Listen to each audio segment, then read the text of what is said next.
नी replacement surgery. इस surgery की exactly प्रक्रिया कैसे होती है और इस सर्जरी के लिए आइडियल कैंडिडेट कौन है और ये सर्जरी करवाने की ज़रूरत किन लोगों में पड़ती है, इन सारे सवालों के जवाब इस वीडियो में हम जानेंगे। पहले के वीडियो में हमने नी रिप्लेसमेंट सर्जरी के बाद रिकवरी की क्या प्रक्रिया होती है और उन पेशेंट के साथ वार्तालाप में हमने जाना था कि उनकी रिकवरी कैसी रही है। नमस्कार दोस्तों, मैं डॉक्टर तनय नाथकर ऑर्थोपेडिक सर्जन हूँ और जॉइंट रिप्लेसमेंट सर्जरीज में स्पेशलाइज्ड हूँ। अगर पहले के वीडियोस आपने अभी तक नहीं देखे तो उनका लिंक मैं डिस्क्रिप्शन में दे रहा हूँ, उन्हें ज़रूर देखिए। और आज के इस वीडियो की शुरुआत हम इस सवाल से करते हैं कि नी रिप्लेसमेंट सर्जरी की प्रक्रिया एग्जैक्टली कैसे होती है। तो जैसे अभी तक हमने बात की है, हमारे जॉइंट में आगे की तरफ एक स्मूथ सरफेस होती है जिसे आर्टिकुलर कार्टिलेज कहते हैं। इस कार्टिलेज का मेन फंक्शन ये होता है कि ये हमारे जॉइंट्स के स्मूथ, फ्रिक्शनलेस और पेनलेस मोशन के लिए जिम्मेदार होते हैं। उम्र की वजह से या किसी इंजुरी की वजह से या किसी बीमारी की वजह से, जैसे रूमेटॉइड आर्थराइटिस, इन कारणों की वजह से आपका जो कार्टिलेज होता है, जो कार्टिलेज की सतह होती है, वो खराब होने लगती है और सड़ने लगती है, जिसकी वजह से जो अंदर का बोन है वो एक्सपोज हो जाता है और दोनों हड्डियों का जो अंदरूनी बोन है वो घिसने लगता है, जिससे आपको पेन होता है और इसी कंडीशन को ऑस्टियोआर्थराइटिस कहा जाता है। तो जिन व्यक्तियों में ऑस्टियोआर्थराइटिस होता है उनमें ये नी रिप्लेसमेंट सर्जरी करवाने की जरूरत होती है। तो इस सर्जरी के दौरान बेसिकली किया यह जाता है कि जो आपका फीमर यानी थाई बोन होता है, उसमें का जो कार्टिलेज, खराब कार्टिलेज पार्ट है, उसे शेव ऑफ किया जाता है और जितना हड्डी निकाला गया है उतने ही साइज का इम्प्लांट आपके फीमर यानी थाई बोन में डाला जाता है। और सिमिलरली यही प्रक्रिया आपके जो लेग बोन या टिबिया होता है उसमें भी की जाती है। और इसके बाद जो बीच में जो जगह बचती है, जिसमें आमतौर पे आपके मिनिस्कस यानी घुटने की गद्दी जिसे बोलते हैं वो होती है, उसकी जगह एक पॉलीइथिलीन मटेरियल जिसे इंसर्ट कहा जाता है उसे डाला जाता है। तो बेसिकली ये पूरी प्रक्रिया एक नी रीसर्फेसिंग प्रोसीजर है, जिसमें जितनी हड्डी निकाली जाती है उतने ही साइज का इम्प्लांट डाला जाता है और इसमें सिर्फ 9 mm की हड्डी निकाली जाती है, तो एक बहुत ही छोटी साइज है। इस सर्जरी के दौरान ये इम्प्लांट के साइज के कट्स लेने के लिए स्पेसिफिक जिग्स या मोल्ड्स हमारे पास अवेलेबल होते हैं, या जिसे हम ढांचे कहते हैं। उस ढांचों को आपके फीमर और आपके थाई बोन पे फिक्स करके उसी शेप और उसी साइज की हड्डी आपके थाई और लेग बोन से निकाली जाती है, जिससे वो इम्प्लांट परफेक्टली फिट किया जा सके और जिससे कि जो हड्डी निकाल रहे हैं वो कम से कम साइज की हो, जिससे बाद में आपको दिक्कत ना हो। तो ये तो था नी रिप्लेसमेंट सर्जरी की प्रक्रिया के बारे में। अभी इस सवाल पे चलते हैं कि ये सर्जरी की जरूरत किसे पड़ती है। ये जानने के लिए आपको ये समझना होगा कि नी ऑस्टियोआर्थराइटिस क्या कंडीशन है। तो जैसे हमने पहले बताया था, जो आर्टिकुलर कार्टिलेज घिसने लगता है उस प्रक्रिया को ऑस्टियोआर्थराइटिस कहते हैं।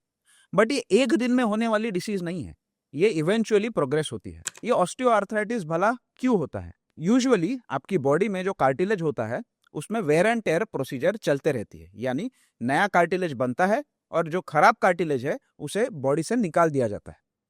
बट उम्र के साथ साथ या किसी इंजुरी की वजह से या कोई डिसीज की वजह से ये प्रक्रिया में जब इम्बैलेंस हो जाता है, यानी जब डिमांड और सप्लाई का इम्बैलेंस हो जाता है, तब ऑस्टियोआर्थराइटिस की शुरुआत होती है। नॉर्मल कार्टिलेज बनाने के लिए मुख्य तौर पे 3 वस्तुओं की जरूरत होती है आपकी बॉडी को।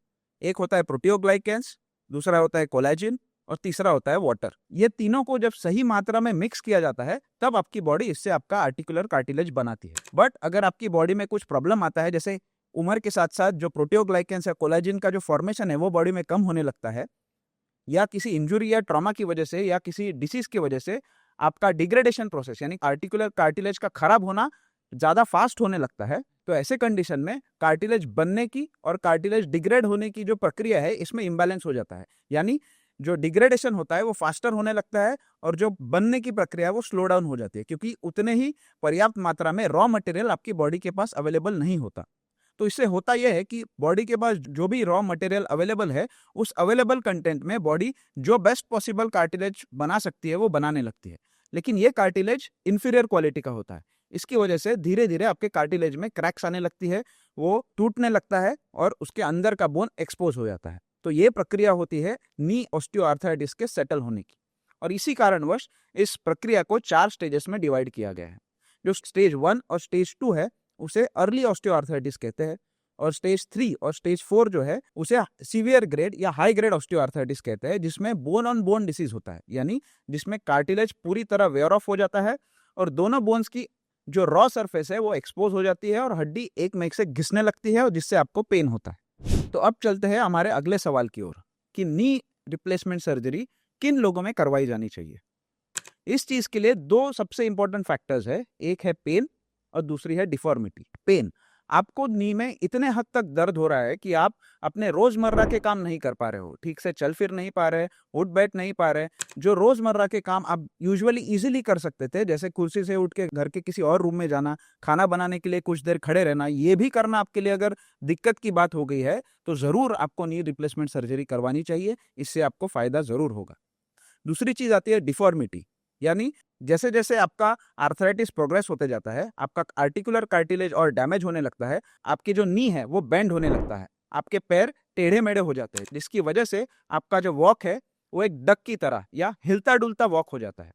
तो अगर ऐसी कंडीशन आपको है तो नी रिप्लेसमेंट सर्जरी करवाने से आपके पैर सीधे होंगे, पेन फ्री होंगे और आपको चलने में, सीढ़ियां चढ़ने में कोई भी दिक्कत नहीं होगी, जिससे आप आपके सारे काम बहुत ही आराम से और ठीक तरीके से कर पाएंगे। So to summarise, knee replacement surgery एक बहुत मेजर सर्जरी नहीं है, उसमें तो हड्डी का थोड़ा ही पार्ट निकाला जाता है जिसे मेटल इम्प्लांट से रिप्लेस किया जाता है।